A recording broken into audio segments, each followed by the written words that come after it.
sungguh Engkau teramat baik, bahwasanya untuk selama-lamanya. Terima kasih. Terima kasih. Oh Yesus. Terima kasih Bapa. Terima kasih Tuhan. Kami kagum dan hormat akan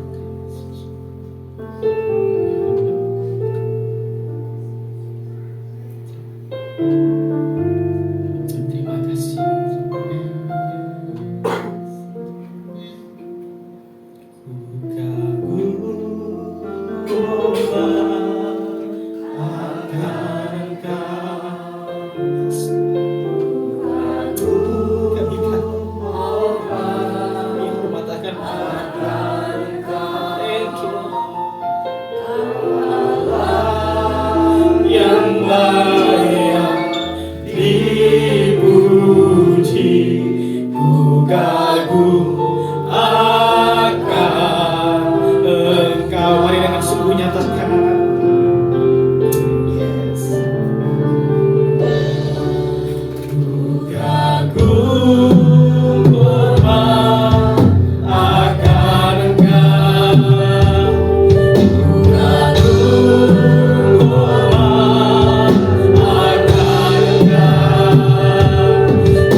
Bersorak-sorak bagi Engkau Tuhan. Terima kasih banyak Bapak yang siap bersorak-sorak bagi Tuhan. Mari sama-sama kita katakan amin.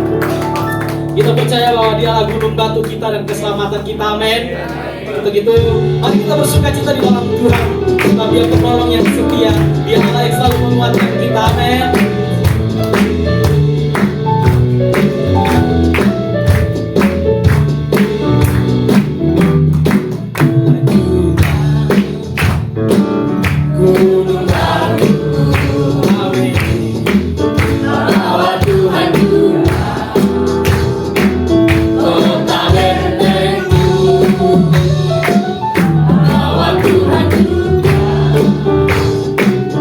Bernolong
sama-sama kita persiapkan hati kita, sama-sama kita persiapkan hidup kita untuk sama-sama kita menerima kebenaran firman Tuhan.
Yesus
memberikan jalan keselamatan, maka kami tidak akan pernah lepas dari Engkau ya Tuhan.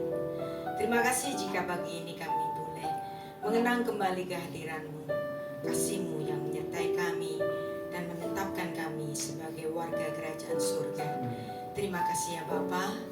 Beshem Ha'af, Vehaben, Veruah Kodesh, Ha'elohim Echad. Di dalam nama Bapa dan Putra dan Roh Kudus, Allah yang Esa. Amin. Amin. Silakan duduk. Shalom. Shalom. Shalom Betani, Shalom sedang ulang tahun. Selamat untuk hari jadi Betani Shalom. Dan tentu saja kita akan belajar tentang kata Shalom. Karena di hari Natal, Sang Raja Shalom hadir ke bumi. Untuk tahun yang berapa, Pak Edi? Untuk tahun yang kedua. Tepuk tangan untuk Betani Shalom. Yang selalu memberikan dampak baik untuk semua yang berjemaat di sini. Nah, berkaitan dengan kata Shalom, kita akan belajar mengenai kata Shalom. Raja damai, Shalom, bahasa Ibrani-nya. Dan kita akan membaca pada ayat yang sangat terkenal sekali, yaitu Yesaya 9 ayat 5 yang selalu dibacakan pada setiap hari raya Natal. Sebab seorang anak telah lahir untuk kita, seorang putra telah diberikan untuk kita, lambang pemerintahan ada di atas bahunya, dan namanya disebutkan orang, penasihat ajaib, Peleyoet, Allah yang perkasa, El Gibor, Bapa yang kekal, Afiat, Raja damai, Shalom. Kenapa hanya Yesus yang boleh mengenakan gelar Shalom, Raja damai? Bukankah Musa juga mengajarkan perdamaian? Kenapa Musa tidak disebut sebagai Shalom? Dan ada orang yang selalu suka mengenai kedamaian, yang gak pernah mau bertengkar dengan orang lain, yang selalu damai. Dia adalah Ishak. Dia pun gak disebut sebagai Shalom, Raja damai. Siapa lagi? Daud mengajarkan kedamaian? Tentu saja. Apalagi Shalomo, namanya Shelomo, dari kata Shalom, damai. Oh-nya itu darinya. Jadi kedamaian yang darinya. Dan terbukti memang pada pemerintahan Raja Salomo, seluruh Israel itu ada di dalam kedamaian, karena memang Salomo nggak suka perang. Nah, di situ makanya ada masa kedamaian di dalam pemerintahan Salomo. Tapi Salomo sesuai dengan namanya, dia juga nggak disebut Raja Shalom. Yang pantas atau yang layak disebut sebagai Raja Shalom cuman Yesus Kristus saja. Dan ini pun diamini oleh orang-orang Yahudi, yang dimana Yesaya 6 ayat 9 ini juga menubuatkan tentang Mesias. Nah, kalau kita sudah tahu pasti Mesias kita itu Yesus, mereka masih nunggu-nunggu Mesias.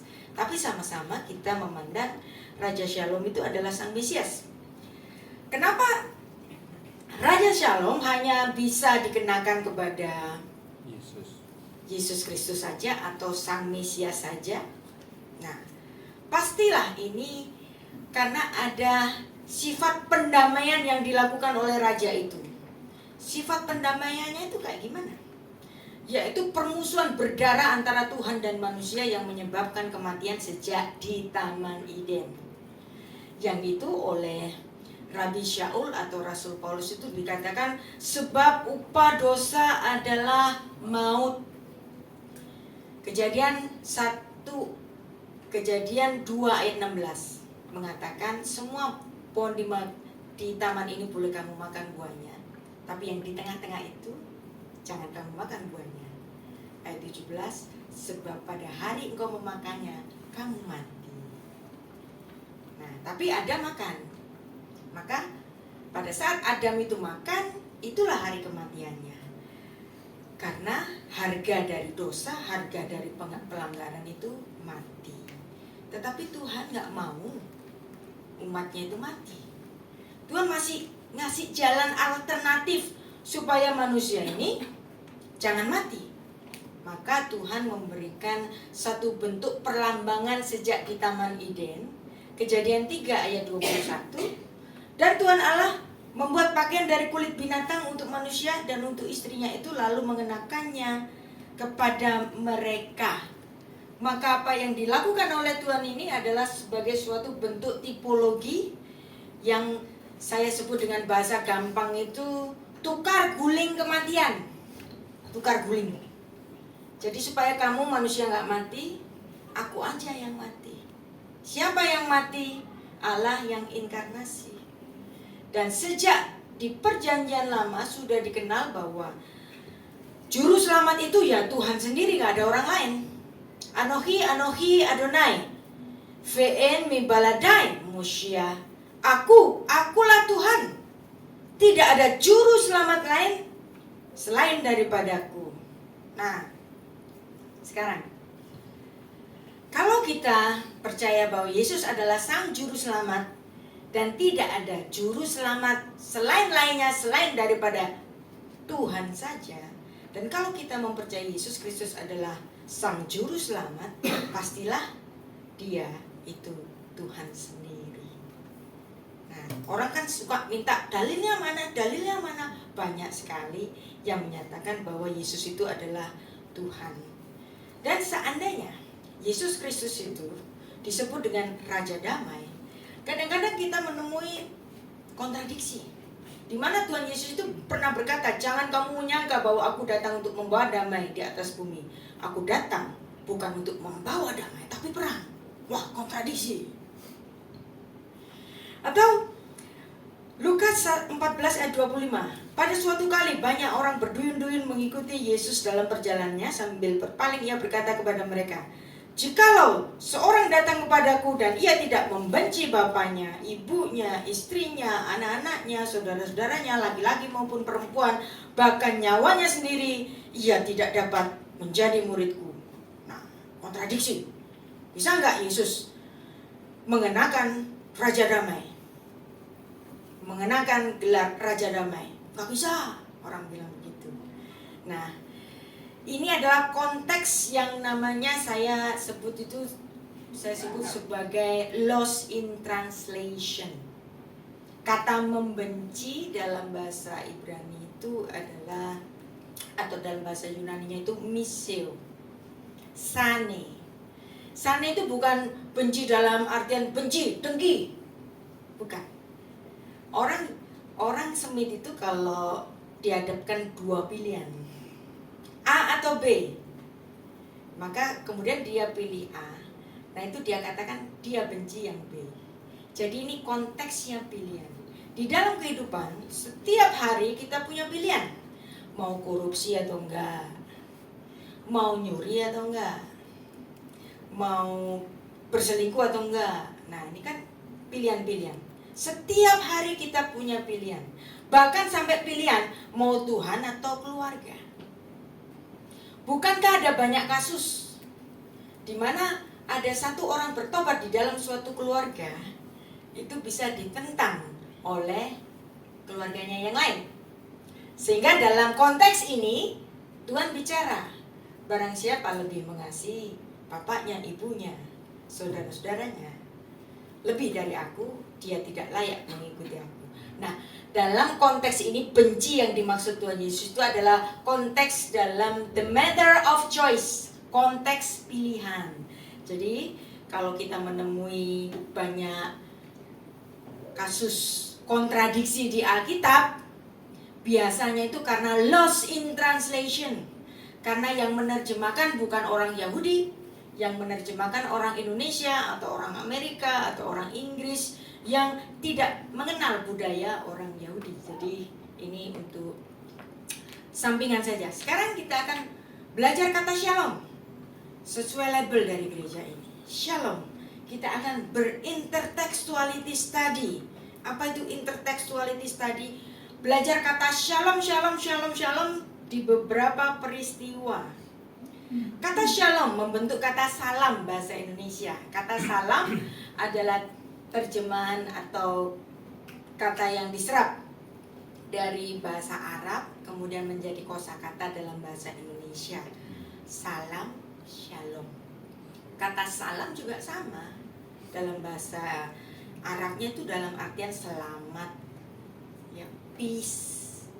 Nah, kalau mereka mengatakan assalamualaikum, boleh nggak saya ngomong assalamualaikum? Boleh banget. Karena bahasa itu nggak ada agamanya.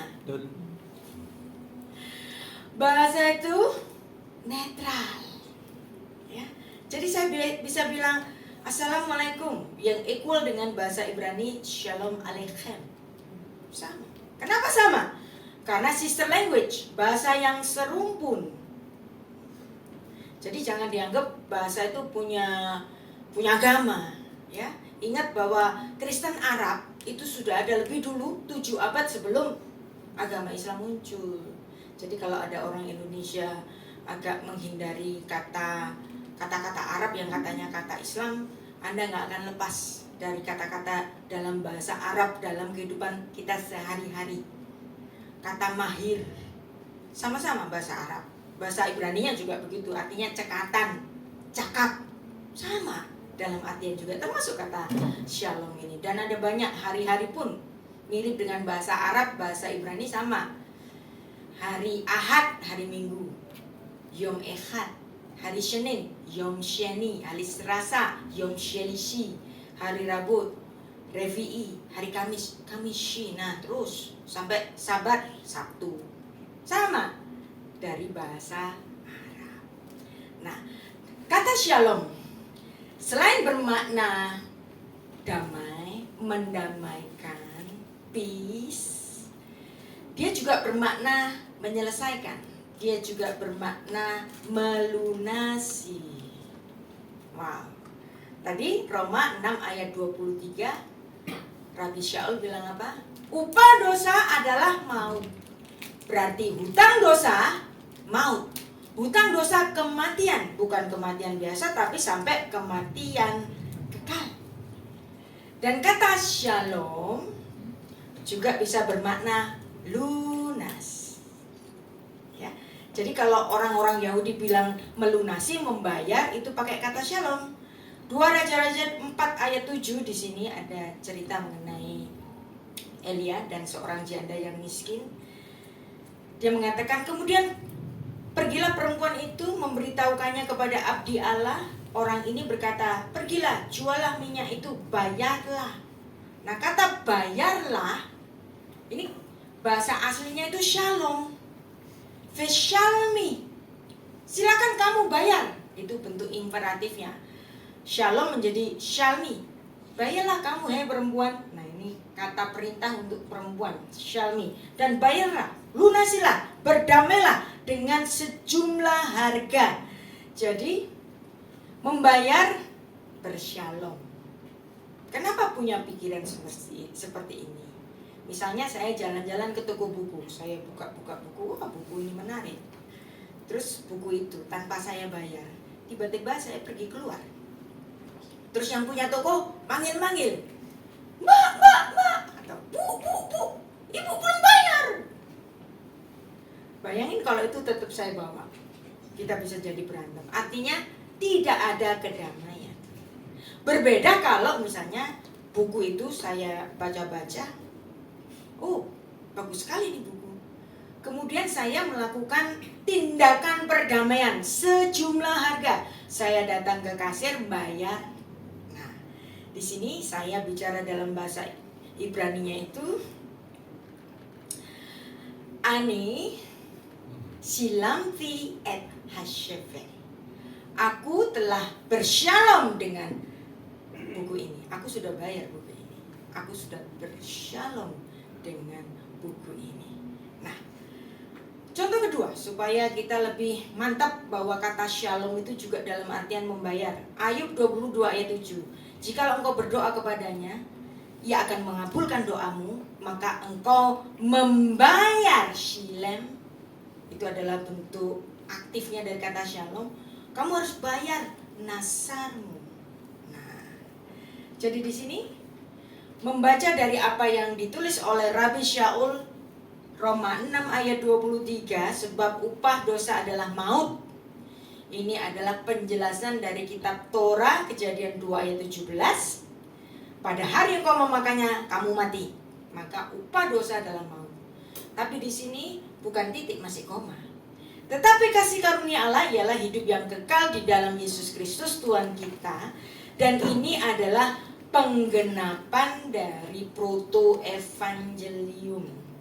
Kejadian 2 ayat 17, harga pelanggaran mati. Beyom akhal kami menu motamut. Hari pada engkau memakan buah dari pohon ini, pasti banget kamu mati. Tapi Tuhan gak mau membuat manusia itu mati.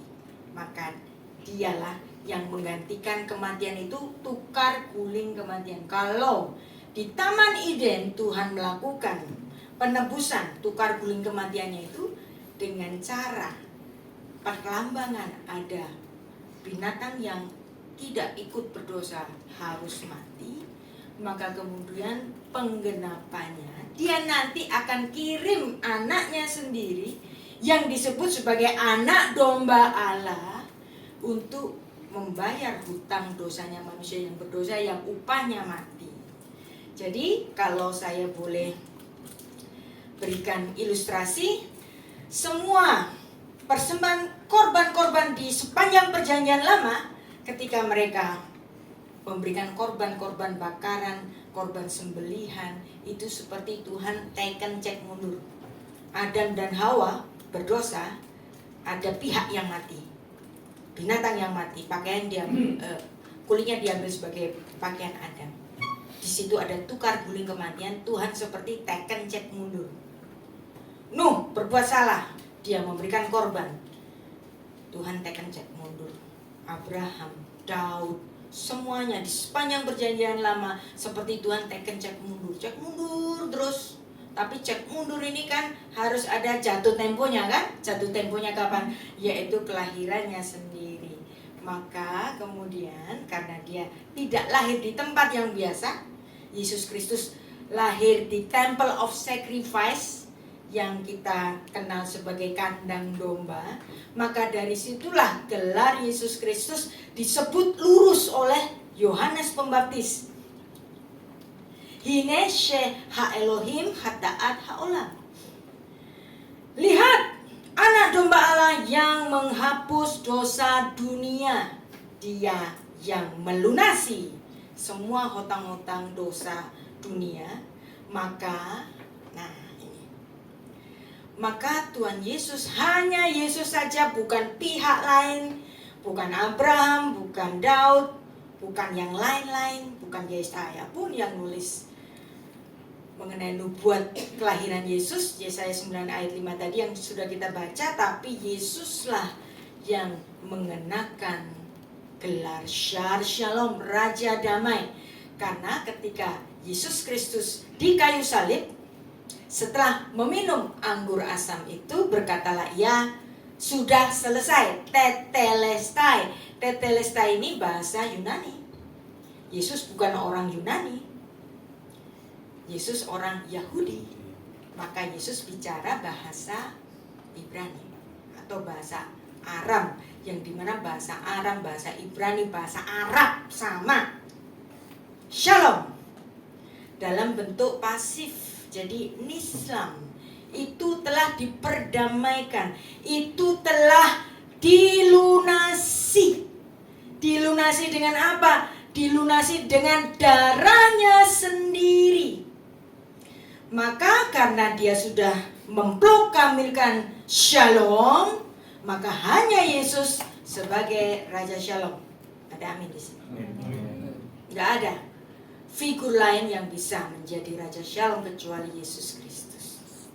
Nah sekarang kita beranjak masuk ke perjanjian baru. Makanya kalau bicara Natal itu harus bicara perjanjian lama dulu. Gak bisa langsung ke perjanjian baru. Nah, perjanjian baru ditulis dengan dua macam silsilah. Yang pertama, silsilah yang ditulis di kitab Matius yang mengurut sampai kepada Bapak Abraham.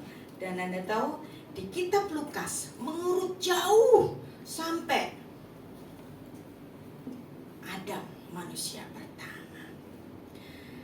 Saya mau tanya, bapak-bapak, ibu-ibu di sini, adik-adik semua yang sekolah teologi, tertarik nggak dengan baca silsilah? Ayo ngaku jujur, nggak tertarik. Apa ini? Ngapain aku baca silsilah? Ngapain ini ditulis silsilah panjang-panjang begini? Aku mau langsung ceritanya, kan begitu gitu. Kenapa? Karena kita menganggap itu bukan silsilah kita. Tapi kalau Anda melihat betul-betul menghayati Alkitab, Anda akan melihat apa yang ditulis di Lukas pasal 3 itu, I am in it. Aku ada di dalamnya. Nah, sekarang bahasa Ibrani itu nggak punya kata history. Kenapa nggak punya kata history? Karena kalau history itu his story, her story, ceritanya dia. Bapak-bapak atau ibu-ibu, ada nggak yang sebel sama ibu-ibu nonton drama Korea terus? Kalau sudah nonton nggak bisa berhenti, ketagihan, kecanduan. Kenapa? Padahal itu his story, their story, her story, not our story. Ya, tapi begitu mereka ketagihan, padahal Alkitab bicara mengenai our story. Bahasa Ibrani nggak punya kata history, karena kalau history kan his story, her story. Dia punyanya itu zikaron. Zikaron itu peringatan. Ngapain belajar history? History? Cerita dia, bukan ceritaku. Aku mau belajar mengenai di mana aku dikenang, aku diingat. I am in it. Bahasa Indonesia punya kata sejarah. Kata sejarah berasal dari bahasa Arab sajarah. Berasal dari bahasa Arab sajarah itu artinya pohon. Maksudnya pohon silsilah. Masih lebih nyambung sedikit daripada history. Story dia bukan storyku. Begitu bukan? Nah, makanya kalau kita membaca kitab Alkitab, katakanlah my story. My story. Kenapa? Karena di dalam Alkitab kita diperhitungkan sebagai anak-anak Abraham, anak-anak Allah oleh karena iman. Jadi kamu lihat bahwa mereka yang hidup dari iman, mereka itulah anak-anak Abraham. Dan jikalau kamu adalah milik Kristus, maka kamu adalah juga milik keturunan Abraham yang berhak menerima janji Allah. Nah, sekarang kita balik lagi ke tulisan silsilah tadi. Anda lihat di sini, menarik kan? Enggak, bosan. Yesus mulai pekerjaannya, ia berumur kira-kira 30 tahun menurut anggapan orang. Nah, ini kan terjemahan. Terjemahan itu tafsir. Tafsirnya sih penerjemah. Saya kurang menyetujui istilah menurut agama orang, anggapan orang. Tapi saya lebih suka ini seandainya diterjemahkan dengan begini. Dia terhitung sebagai anak Yusuf, anak Eli. Nah, makanya kalau sudah begini, biasanya polemikus yang ada di YouTube itu bilang, "Hei, Injilmu itu salah. Kan Yesus itu dari Roh Kudus katanya, bukan anaknya Yusuf. Kenapa di dalam Injil ditulis anaknya Yusuf? Pasti ini salah." Nah, makanya kita perlu di samping belajar Alkitab, kita juga perlu tahu antropologi budaya Semitik.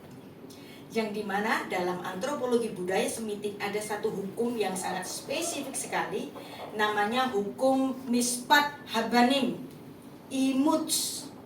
Kalau di bahasa sederhanakan itu adopsi. Ya. Dan menarik di sini ada ungkapan demikian, Shekol hamegadel yatom betok beito heela alaf hakatuf keilu yaldu. Barang siapa mengasuh anak yatim di rumahnya, maka itu terhitung bahwa mereka lah yang melahirkannya. Dia yang menjadi bapaknya. Hamegadel afelo hamolit. dia yang membesarkannya terhitung sebagai bapaknya. Ini adalah hukum Yahudi namanya imuts atau mispat habanim. Ada yang mengatakan bahwa hukum adopsi itu ciptaannya Rasul Paulus. Ciptaan Paulus enggak? Bukan. Justru Paulus sedang bicara mengenai hukum Yahudi yang menempatkan Yesus sebagai putra Yusuf. Sehingga penulisan Yesus sebagai putra Yusuf terhitung secara hukum misbat habanim, maka silsilah Yesus menulis bapaknya Yesus namanya Yusuf. Maka kemudian hukum itu dijelaskan oleh Rasul Paulus dalam Galatia 4 ayat 6. Ada yang bicara, hanya Paulus bicara tentang adoption, huiothesia. Bukan, ini bukan ciptaan Rasul Paulus. Ini adalah hukum yang sudah ada, bahkan sudah diterapkan dan ditulis dalam Matius pasal 1, Lukas pasal 3. Ia diutus untuk menebus mereka dan yang takluk kepada hukum Taurat supaya kita diterima menjadi anak. Bahasa Inggrisnya the adoption of son. Bahasa Yunaninya ten huiothesia. Bahasa Ibrania yang berkaitan dengan hukum mispat habanim ini nekabel mispat habanim, menjadi putra-putra Allah oleh karena hukum. Wow.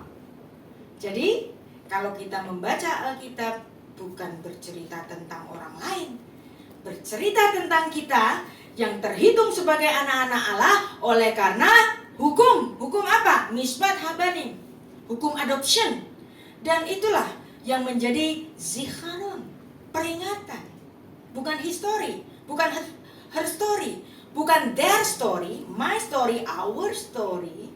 Yang dimana kita sekarang seperti yang ditulis dalam Roma 8 ayat 16-17, Roh itu bersaksi bersama-sama dengan roh kita bahwa kita adalah anak-anak Allah. Kok bisa yang dipilihkan orang Yahudi, bukan orang Indonesia, bukan orang Jawa, bukan keturunan Chinese, bukan orang Batak, bukan. Kenapa kok mereka bisa menjadi anak-anak Allah? Karena tadi ada hukum apa? Misbat habanim. Dan Tuhan menjadikan kita anak-anak Allah. Dan makanya kita semua menjadi bagian yang terbesar dari keluarga Allah. Dan bahkan bangsa pilihan sendiri nanti akan menjadi yang terkecil. Karena bangsa-bangsa lebih mendengar berita Injil. Dan bicara mengenai kasih yang membuat dia datang ke bumi, ada 3 hal yang dikatakan oleh Rasul Paulus dalam 1 Korintus 13 ayat 13. Demikian tinggal ketiga hal ini, yaitu iman, pengharapan, dan kasih. Yang terbesar adalah kasih. Kenapa Yesus Kristus harus lahir ke bumi sebagai bayi? Ya, kenapa? Karena itulah yang menjadi pijakan apa yang kita peringati hari ini. Dia Sang Raja Damai. Keimanan kita hari ini adalah produk penggenapan sejak mulanya, yaitu proto-evangelium. Apa itu proto-evangelium? Proto itu yang pertama, evangelium Injil.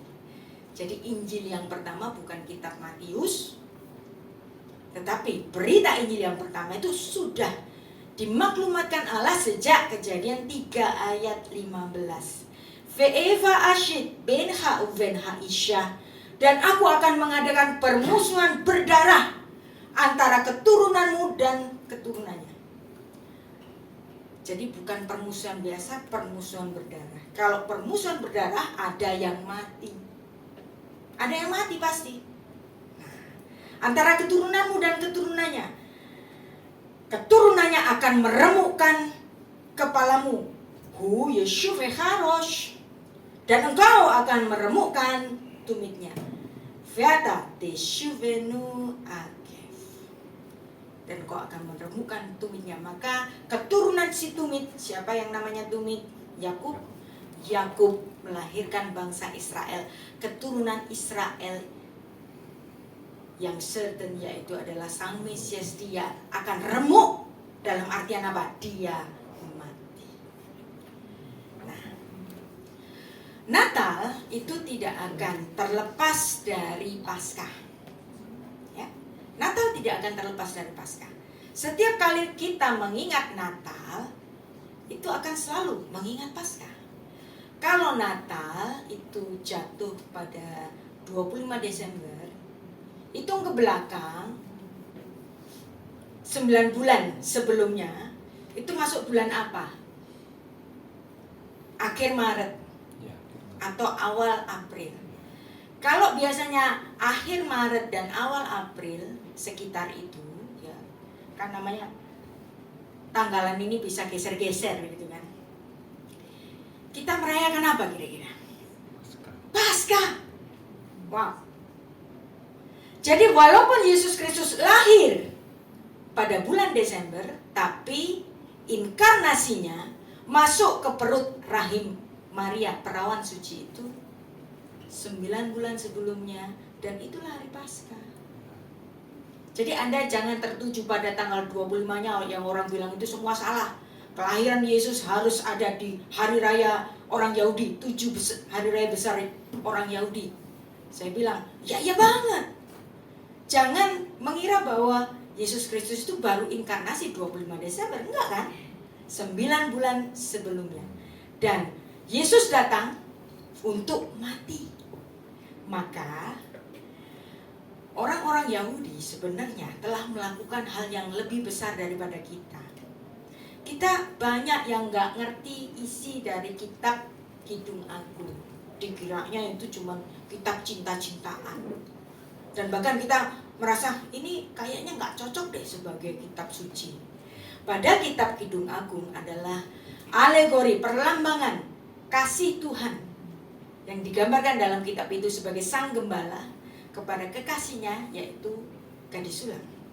Dan di sini sang gembala bicara, taruhlah aku seperti meterai di hatimu, seperti meterai pada lenganmu, sebab cinta itu kuat seperti maut, kegairahannya gigih seperti dunia orang mati, nyalanya adalah nyala api seperti nyala api Tuhan, Shalhevetya. Kegairahannya itu seperti dunia orang mati. Jadi inilah cinta yang sedang membara, menggebu-gebu. Pak Ede dulu waktu pacaran. Kadang-kadang kita saking menggebu-gebunya, Pak Henry, kita bisa berkata, I will die for you. Demikianlah Tuhan juga, I will die for you. Dan ini dibacakan pada setiap hari Paskah. Kalau sudah memang artinya begini, kenapa bukan orang Kristen yang membaca kitab Kidung Agung? Kenapa orang Yahudi yang bahkan belum kenal Yesus? Seharusnya orang Kristen yang bicara ini. Karena Paskah selalu bicara mengenai cinta yang membayar dengan nyawa. Nah, itulah Paskah. Dan Paskah bicara mengenai kasih yang memberikan nyawanya, Yohanes 15 ayat 13. Tidak ada kasih yang lebih besar dari kasih seorang yang memberikan nyawanya untuk sahabat-sahabatnya. Saya kurang suka terjemahan ini. Philos itu dalam artian kekasih. Dia memberikan nyawanya kepada kekasihnya. Nah, ini baru nyambung dengan kitab Kidung Agung tadi. Ya, makanya saya bilang terjemahan itu tafsir. Tafsir terpendek. Tafsirnya siapa? Tafsir si penerjemah.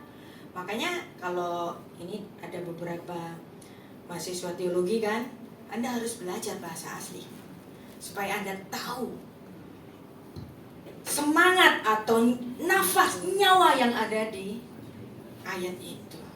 Dan Yesus mengatakan betul-betul bicara mengenai nyawa, darah.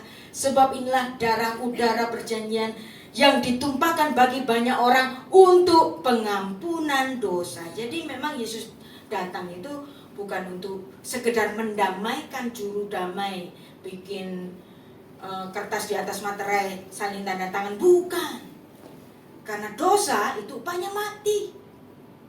Tidak hanya bisa dibayar dengan uang, tapi darahnya sendiri. Dan sekarang kita biasanya kalau bulan Desember kan dibully. Apa itu Natal? Kenapa dirayain? Emangnya ada perintah untuk merayakan Natal? Kan nggak ada. Saya memberikan satu ayat yang menjadi perenungan bagi kita semua, 2 Timotius 2 ayat 8. Ingatlah ini, Yesus Kristus yang telah bangkit di antara orang mati, yang telah dilahirkan sebagai keturunan Daud. Nah, tadi ada kata bangkit, mati, dilahirkan. Dan apa itu semua? Kata Rabi Shaul mengatakan demikian. Itulah yang kuberitakan di dalam Injilku.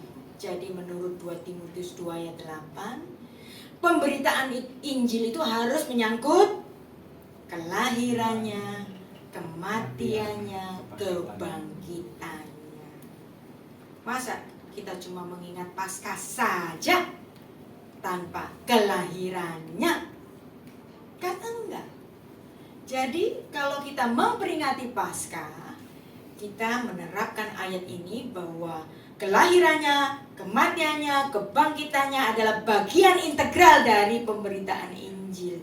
Kalau kemudian Natal itu ada banyak ornamen-ornamennya, ya, yang katanya paganisme, apa itu lampu-lampu, apa itu pohon cemara, apa itu begini, apa itu Santa Claus, itu ekses.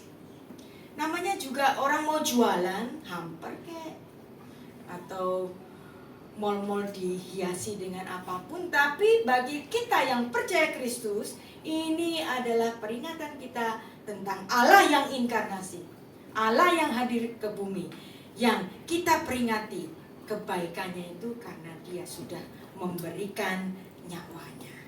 Nah, sampai di sini Anda masih ada keraguan untuk memperingati Natal? Biasanya kita juga cuek aja lagi, ya. Walaupun orang bilang itu kelahiran Dewa Matahari, kita nggak peduli orang-orang bicara begitu, karena justru mereka lah yang historical illiterate, buta sejarah. Ya, kalau saya ngomong begini kasar kali ya, tapi memang begitulah mereka. Ya, mereka memang buta sejarah. Dan kenapa kita harus mengingat dengan hikmat Natal itu? Yang dimana tadi Yohanes 1 ayat 29, Rasul Yohanes menunjuk langsung ke hidungnya Yesus. Yang ngomong ini Yohanes Pembaptis. Yohanes Pembaptis anaknya Elizabeth, anaknya Imam Zakaria, yang umurnya sepantaran, yang kemungkinan waktu pergi ke Mesir mereka pergi barengan karena sepantaran, ya, karena ada ancaman dari Herodes. Yesus Kristus tidak lahir di sembarang kandang domba. Nah, ada beberapa pemikiran dari teolog-teolog, kasihan deh kalau Yesus itu lahir di kandang domba. Masa sih Yusuf itu nggak punya saudara di Bethlehem? Kan dia orang Bethlehem. Masa nggak punya family? Kita aja kalau ke kota-kota lain tinggalnya di rumah saudara. Tapi ini semua akan berbenturan dengan kata palungan. Begitu bukan? Mungkin nggak sih Anda tinggal di rumah saudara terus disuruh tidur di kandang? Kan nggak mungkin juga. Jadi di sini nggak mungkin ada di kandang domba rumah saudara, itu juga nggak mungkin, ya kan? Maka memang Yesus itu harus lahir di kandang domba. Kandang dombanya kandang domba bagaimana? Nah, Anda tahu Bethlehem Efrata itu tempat kelahirannya Raja Daud. Raja Daud itu profesinya apa? Gembala. Dan dia bercita-cita membangun bait Allah. Tapi karena tangannya berdarah, Tuhan gak berkenan. Aku gak mau karena tanganmu berdarah. Aku mau yang bangun itu Salomo saja. Tapi Daud sudah mempersiapkan semuanya. Dan Anda harus tahu bahwa persembahan korban di bait Allah itu bukan cuma hari raya saja, tetapi setiap hari. Dan domba yang harus dipersembahkan itu gak boleh bercacat, harus sempurna. Gak boleh pincang-pincang, gak boleh. Harus betul-betul sempurna. Nah, tempat sortirnya di mana? Ada tempat yang namanya Migdal Eder. Di kawasan mana? Di kawasan Bethlehem Efrata, tempat kelahirannya Raja Daud. Mungkin Mungkin nggak sih dia sudah mempersiapkan itu semua? Tepatnya di sini ya, pemasoknya di sini ya. Dan itu ada di dalam pengawasan para imam di Yerusalem. Bethlehem dan Yerusalem, kalau Anda pernah ke Tanah Suci, itu jaraknya cuma 7 kilometer. Dekat. Ya. Bisa dilakukan dengan jalan kaki saja. Nah, dan di sini Yesus Kristus lahir di tempat ini bukan kandang biasa, tapi tempat suci yang disebut sebagai Temple of Sacrifices, pemasok domba-domba yang akan dipersembahkan di Bait Allah. Dan ini merupakan pemenuhan dari nubuat-nubuat perjanjian lama. Jadi kalau Anda melihat Yesus Kristus itu lahir di rumah saudara atau lahir di hotel, itu nggak memenuhi nubuat-nubuat yang ada di perjanjian lama. Kita belajar harus komprehensif. Sejak proto-evangelium, Kejadian 3 ayat 15, bahwa akan ada yang mati, darahnya tertumpah. Aku akan mengadakan permusuhan berdarah, Eva.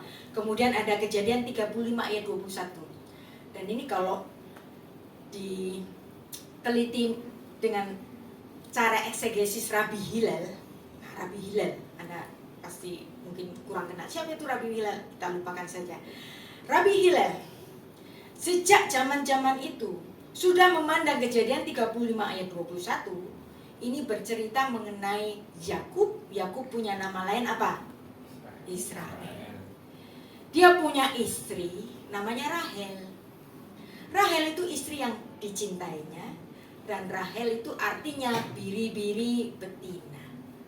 Dia meninggal ketika melahirkan Benyamin. Tentu saja hatinya sangat sedih, bukan? Maka kemudian dia menguburkan istrinya di Bethlehem Efrata. Kemudian dia membangun Migdal Eder. Dan dia duduk-duduk di situ, melihat biri-biri lalu lalang, dia mengingat istrinya. Maka Migdal Eder adalah penghiburan bagi Israel. Dan ini juga merupakan tipologi di masa datang. Ada penghiburan, Raja Mesias muncul nongol. Di mana? Di Migdal Eder. Dan ini juga diulangi Mika 4 ayat 8, Mika 5 ayat 1, sehingga nanti Herodes ketika tanya kepada ahli-ahli Taurat, "Hei, Mesias itu lahir di mana?" Mereka langsung bicara di Bethlehem Efrata. Dan kalau Anda membaca literatur Yahudi, Targum Jonathan ini secara lengkap menyatakan itu. Nah sekarang pertanyaannya, apakah kandang Yesus tempat lahir itu kandang hina? Kandang ya kandang, Bu, bukan istana, ya hina lah. Maka nggak usah kita kasih hina, udah kandang aja. Tapi kandang ini bukan kandang biasa, tetapi tempat yang disucikan. Tempat khusus pemasok binatang-binatang domba yang akan dipersembahkan di Bait Allah. Maka Yesus sebagai penggenap bagi semua binatang-binatang itu, Yesus harus lahir di tempat yang sama. Begitu bukan? Iya kan?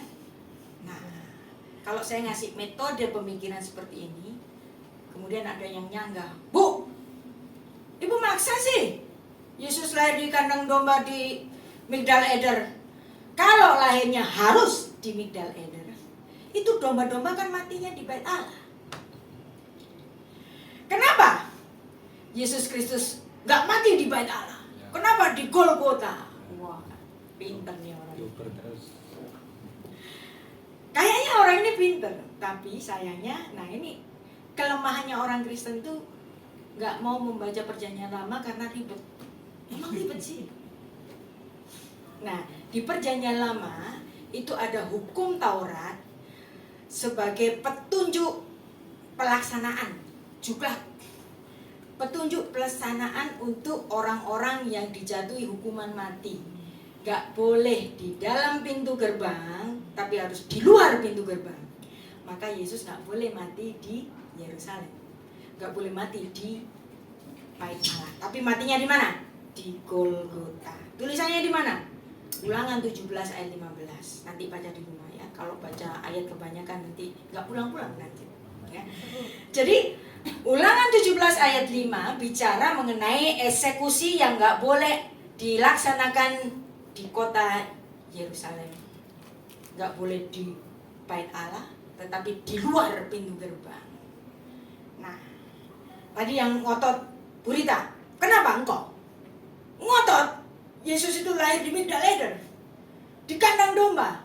Kalau lahirnya di situ, kenapa matinya nggak di bait Allah? Pakai logika gampang aja sih, kenapa sih? Ya.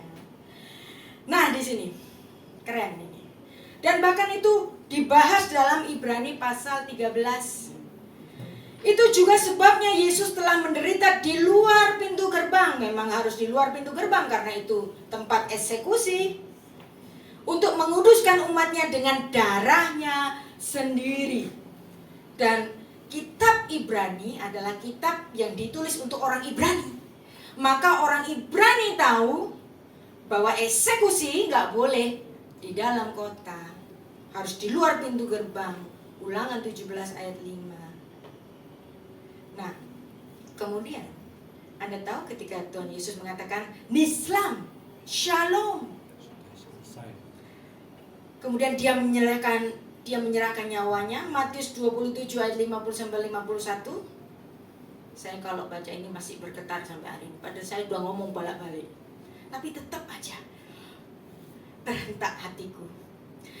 Yesus berseru pula dengan suara nyaring lalu menyerahkan nyawanya. Dan Anda tahu walaupun matinya di luar pintu gerbang di Golgota, perhatikan, lihatlah tabir bait suci terbelah dua dari atas sampai ke bawah, terjadilah gempa bumi dan bukit-bukit batu terbelah. Jadi walaupun matinya di luar pintu gerbang, fenomenanya ada di dalam bait Allah. Dan itulah yang dibaca oleh penulis Ibrani dalam Ibrani 9 ayat 12. Dan ia telah masuk satu kali untuk selama-lamanya ke dalam tempat kudus dengan bukan dengan membawa darah domba jantan dan darah anak lembu, tetapi perhatikan, dengan membawa darahnya sendiri, dan dengan itu ia telah mendapat kelepasan yang kekal. Lepas, selesai, beres. Anda pernah punya tugas yang sangat berat dan hebat, setelah selesai, lepas. Dan inilah kelepasan Yesus menyelesaikan semua tugasnya, tetelestai. Maka ada fenomena, disitulah momen Yesus sebagai imam besar agung. Jadi message utama dari kitab Ibrani adalah menempatkan Yesus sebagai imam besar agung yang tidak membawa darah domba, tapi darahnya sendiri. Maka gelar anak domba yang menghapus dosa dunia diketahui persis oleh Yohanes Pembaptis karena orang tuanya menjadi saksi dari kelahiran Kristus. Ketika Maria berjalan jauh 188 km dari Nazaret ke Hebron, rumahnya Elizabeth melonjak, bayinya yang di dalam melonjak. Bagaimana ibu Tuhanku bisa mengunjungi aku? Dan inilah momen yang mereka ketahui juga. Yesus Kristus tidak lahir di sembarang tempat. Yesus Kristus lahir di tempat yang khusus. Kalau lahir di rumah saudara, apa urusannya dengan nubuat-nubuat tadi yang saya baca tadi? Kejadian 3 ayat 15, Kejadian 35 ayat 21, Mika 4 ayat 8, Mika 5 ayat 1. Apa itu harus dihapus semua? Gara-gara kita ngomong, kasihan deh, masa lahirnya di kandang, kayaknya lahir di rumah family aja. Terus main-main kata dengan kata-kata luma. Kata luma itu diartikan bukan kandang, tapi bukan diartikan sebagai tempat penginapan, tapi diartikan ruang tamu rumahnya saudara. Anda sering kedapatan tamu dari jauh, saudara? Kalau kita kedapatan tamu jauh dari kota-kota lain, ya, biasanya kita kasih apa? Kita kasih tempat yang baik untuk dia. Bahkan si tuan rumah mau berkorban untuk gelar kasur di bawah. Begitu bukan? Nah ini kalau Yesus Kristus itu memang dilahirkan di rumah saudara, lah kok ditaruh di palungan? Itu nggak cocok dengan budaya orang timur, bukan? Ya. Terus ada saudara dari jauh lagi bunting mau beranak disuruh ke kandang, ditaruh di palungan, bukan ditaruh di kasur. Nah ini kan nggak masuk akal justru, ya kan? Nah, lebih masuk akal kalau kita mengaitkannya dengan nubuat-nubuat di perjanjian lama, bahwa memang Yesus yang menggenapi semua domba-domba yang merupakan Tuhan seperti teken cek mundur, yang pelunasannya adalah anaknya sendiri, maka dia harus lahir di kandang domba. Nah, kenapa sekarang kok Tuhan menyiapkan tempat kematiannya itu Golgota? Anda tahu artinya Golgota? Tengkorak. Wah, gak pernah kita pikirkan tengkorak itu apa sih maksudnya? Apa hubungannya dengan kitab Kejadian? Wah, berhubungan banget. Dengan apa? Dengan proto-evangelium. Kejadian 3 ayat 15. Aku akan mengadakan permusuhan berdarah antara engkau dan perempuan ini, antara keturunanmu dan keturunannya. Keturunannya akan meremukkan tulang kepalamu, tengkorakmu. Wah. Jadi momen ketika kayu salib tertancap di puncak bukit Golgota, bukit tulang kepala, visualnya pun dipikirin oleh Tuhan. Inilah penggenapan dari proto-evangelium. Kejadian 3 ayat 15. Golgota, galal. Dari kata galal. Anda tahu bentuk imperatifnya galal? Itu gol. Jadi golnya Tuhan Yesus itu ngapain? Gol. Mati di Golgota. Jadi Anda nggak pernah punya ide kenapa sepak bola itu teriak-teriak gol. Karena gol itu tujuan. Galal menggelinding ke arah tujuan, itu namanya gol, bahasa Ibrani. Dan inilah Yesus Kristus yang telah menggelindingkan hidupnya pada kehendak Bapaknya, setia sampai mati. Matinya di mana? Bukit tulang kepala,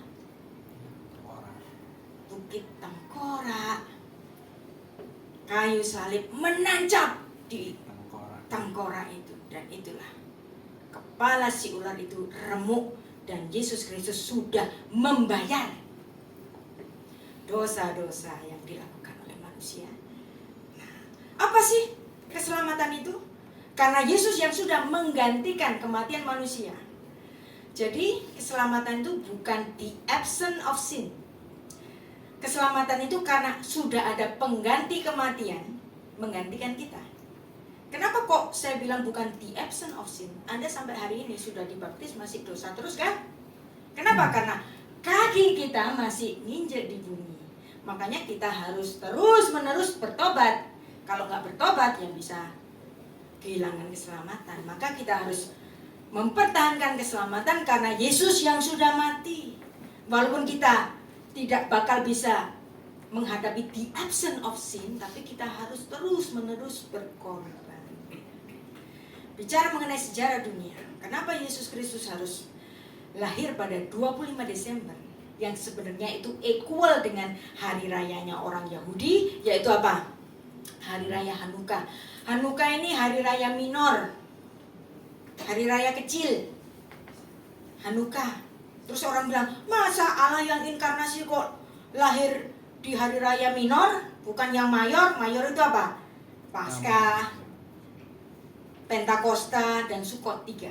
Makanya namanya Shalos Regalim. Mereka harus naik haji, berhak ke Yerusalem, naik hajinya itu 3 kali, yaitu Paskah, Pentakosta, dan Sukot. Kenapa tidak ngambil dari 3 itu? Loh, justru ngambil dari 3 ini. Kenapa? Bukan di hari kelahirannya, tetapi inkarnasinya. Konsepsinya itu terhitung sebagai hari raya Paskah. Dan apa yang terjadi pada 25 Desember tahun 5 sebelum Masehi, yang equal dengan tahun Yahudi 5 Kislev 3757, di tahun 2024 ini surprisingly kita menghadapi tanggal yang sama. Jadi tanggal Hanukkah, tanggal Natal sama. 25 Kislev dan 25 Desember jatuh di hari yang sama. Pengulangan sejarah. Makanya saya ngomong ini terus. Dan Rabi Yahudi namanya Rabi Yehoshua, namanya kayak Yesus. Yehoshua itu mengatakan alam semesta ini diciptakan pada bulan Nisan. Bulan Nisan itu sekitar Maret April, bulannya Paskah. Bapak-bapak leluhur lahir di bulan Nisan. Siapa? Bapak-bapak leluhur mereka, Abraham, Ishak, Yakub, lahir di bulan Nisan. Benisan Metu Avot, bapak-bapak leluhur Israel mati pada bulan Nisan. Terus kemudian Benisan Digalu, kita ditebus di bulan Nisan. Ditebus ketika menjadi budak di Mesir. Kemudian ada kematian anak-anak sulung yang harus dibayar dengan domba Paskah, dan itu adalah penebusan dari Allah, dari budak menjadi orang merdeka, masuk ke Exodus. Itu bulan apa? Bulan Nisan, bulan Paskah. Nah, ini yang menarik, yang paling akhir. Rabi Yehoshua bicara, di masa depan kita akan mendapatkan penebusan penuh di bulan Nisan. Yesus Kristus mati di Erev Pesak. Ya, maka inilah, maka inkarnasi Yesus bukan Desembernya, tapi bulan Nisannya, yaitu bulan Paskah. Dan ini merujuk kepada hari raya Yahudi yang paling besar. Kenapa kita harus bicara tentang konsepsi? Karena itulah kenapa kekristenan sangat menentang aborsi.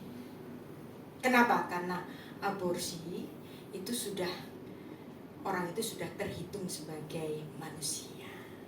Ya.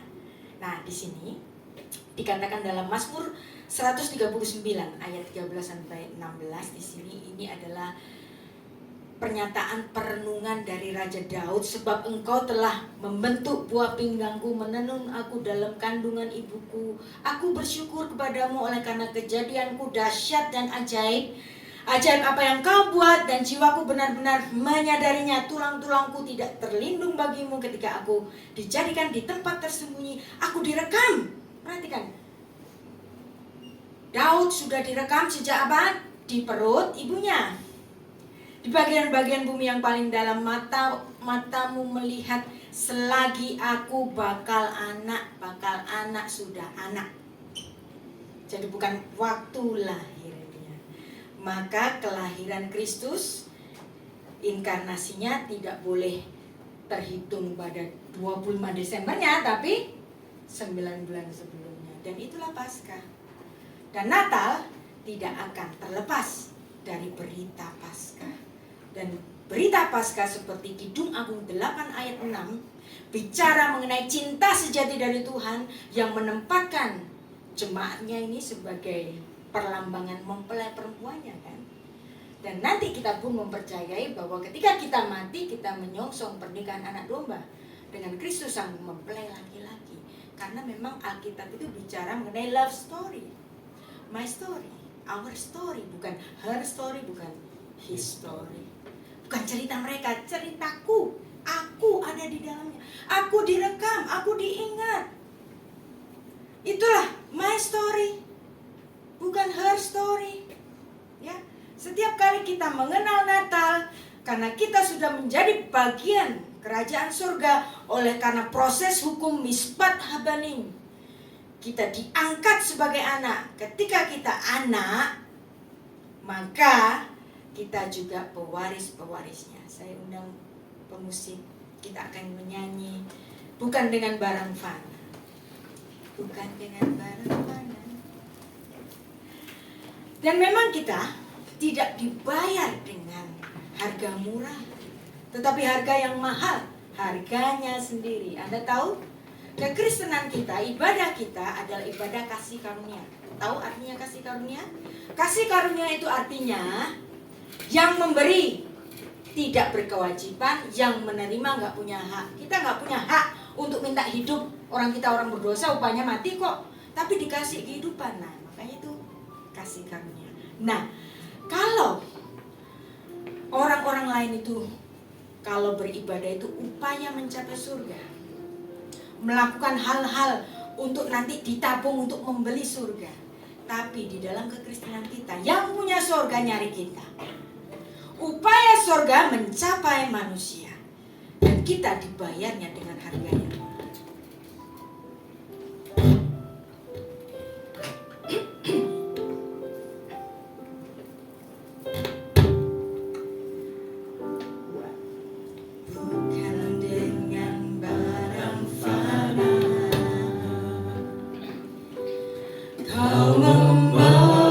bayar dosaku.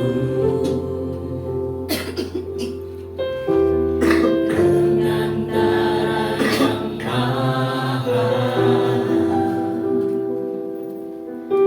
tiada noda dan celah.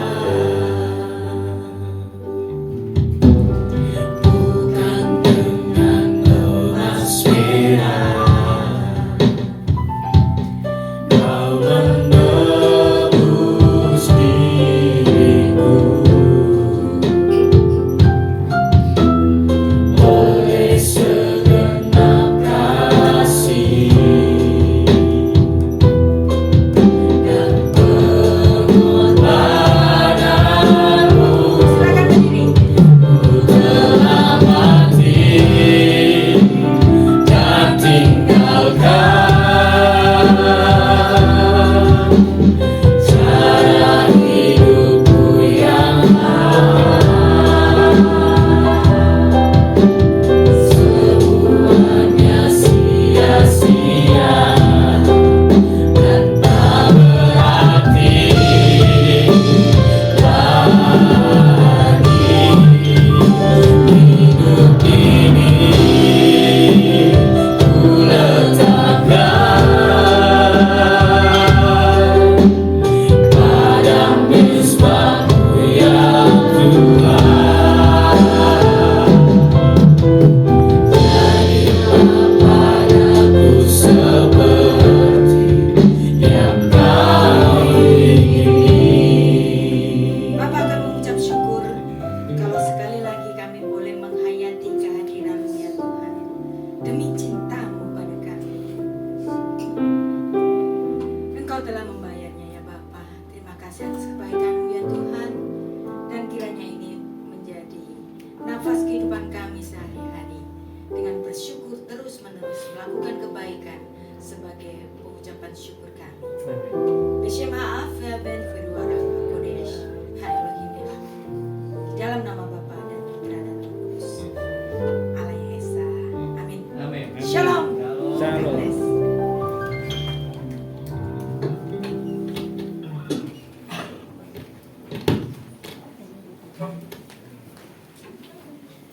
Puji Tuhan. Terima kasih Bu Rita. Semua kita diberkati. Silakan duduk dulu Bapak Ibu Saudara. Oh, saya surprise. Ada Bu Hermi di sana ya. Saya pikir hari ini lagi keluar kota. Udah ya. Oke. Iya, kita semua diberkati ya Bapak Ibu Saudara dengan apa yang Bu Rita sampaikan ya. Puji Tuhan.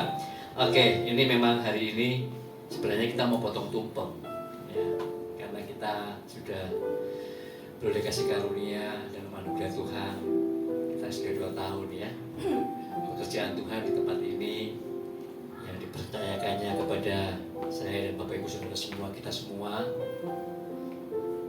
sudah berjalan 2 tahun ya.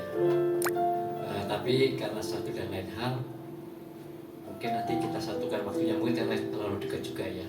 Sebenarnya kita mau mengadakan Natal bersama hari ini mestinya ya, di sore tanggal 22, tapi kemudian saya percaya ada kehendak Tuhan juga.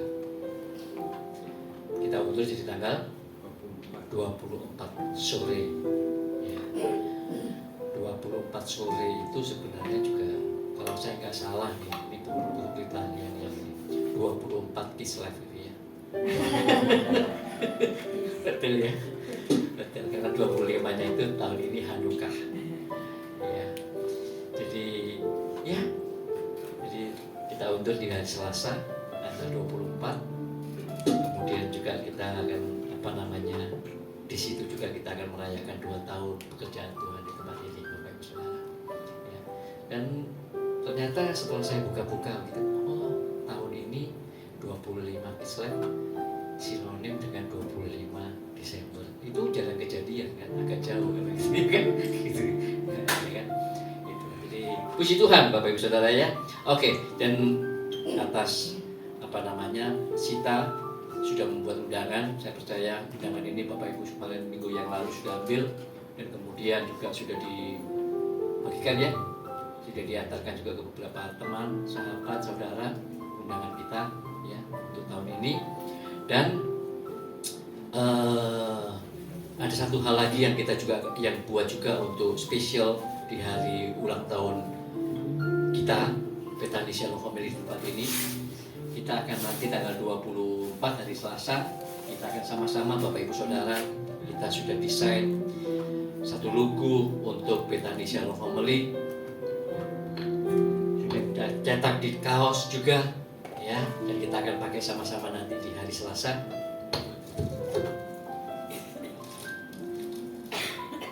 Dan ada tagline-nya, tagline kita Bethany Shalom Family,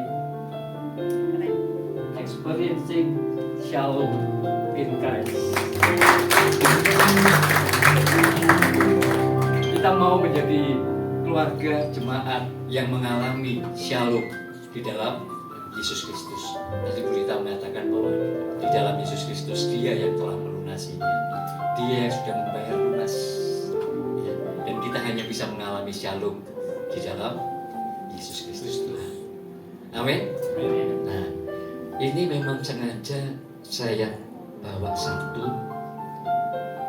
saya mau kasihkan buat Bu Rita Wahyu.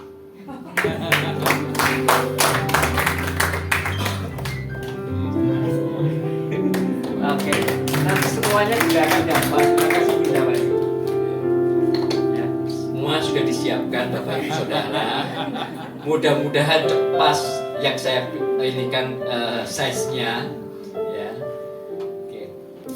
Di sini juga sahabat saya ada Henry, kemudian juga istrinya Urina ya. Mereka nanti juga tadi saya mau bawa tapi mau semuanya gitu ya, nanti dibawa disiapin. Untuk Henry saya siapkan yang size-nya XL. Kalau untuk Rina saya siapkan size-nya L cukup lah pastinya ya. Gitu ya.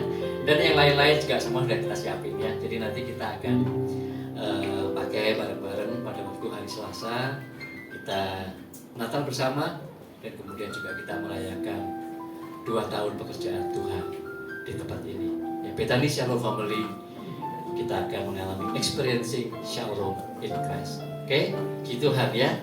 Oke, itu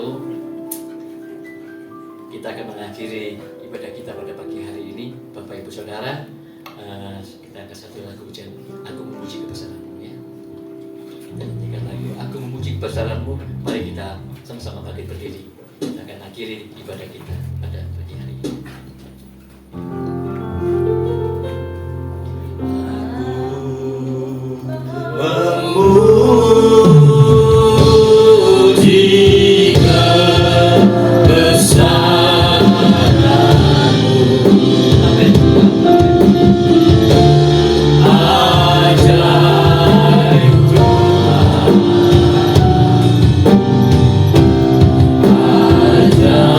Ajaib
Haleluya.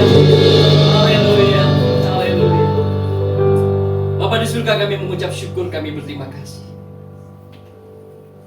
Engkau sungguh Allah yang ajaib bagi kami. Engkau yang sudah mengutus akan putra tunggalmu, firman-Mu yang hidup, jadi manusia untuk membayar lunas segala pelanggaran dan dosa kami. Terima kasih Bapa, Engkau sudah memberikan shalom bagi kami di dalam Yesus Kristus Tuhan. Kami mengucap syukur, kami berterima kasih karena kami beroleh hidup di dalam Engkau. Terima kasih Bapa. Terima kasih buat firman-Mu yang sudah Kau nyatakan di tengah-tengah kami. Kau memberkati akan Ibu Pendeta Wahyu, seluruh keluarganya, Bunda terkasih, dan juga seluruh keluarga besar, keluarga Henry, Bruina, Bu Rini, Prof Panca. Tuhan, bila kiranya berkat-Mu, kasih karunia dan anugerah-Mu terus menyertai seluruh keluarga. Sukacita, kesehatan terus Engkau nyatakan di tengah-tengah seluruh keluarga besar ini. Dan khusus untuk Bu Pendeta Wahyu, Tuhan, Kau memakaikan hamba-Mu ini menjadi berkat bagi bangsa-bangsa, menyatakan kebesaran-Mu ya Bapa di surga, menyatakan keajaiban-Mu ya Yesus Kristus Tuhan. Terima kasih Bapa yang mengakhiri ibadah kami pada pagi hari ini. Meninggalkan tempat ini, pulang ke rumah kami masing-masing. Saat ini kami mengangkat tangan kami dan kami memandang kepada Engkau ya Bapa, Bapa kami yang penuh dengan kasih karunia dan anugerah. Jemaat Bethany Shalom Family yang dikasihi oleh Bapa, saat ini bawalah sertamu pulang berkat dan rahmat yang senantiasa baru dari Bapa kita di surga, turun tercurah di dalam kehidupanmu, dalam keluargamu, dalam pekerjaanmu, dalam pelayananmu, dan dalam seluruh apapun yang dikerjakan oleh tanganmu, senantiasa dipenuhi dengan berkat dan rahmat yang dari Bapa di surga. Cinta kasihnya yang sempurna di dalam Tuhan Yesus Kristus dan penyertaan Roh Kudus, itulah yang senantiasa akan menolongmu, menghiburkanmu, meneguhkanmu dan menguatkanmu, bahkan membuatmu berhasil di dalam melakukan kehendak Bapa di surga. Di sepanjang hidupmu, engkau senantiasa akan menjadi anak-anak Bapa di surga yang diberkati oleh Bapa kita di surga. Di dalam nama Tuhan Yesus Kristus, kita semua yang sudah diberkati, sama-sama kita katakan amin. Amin.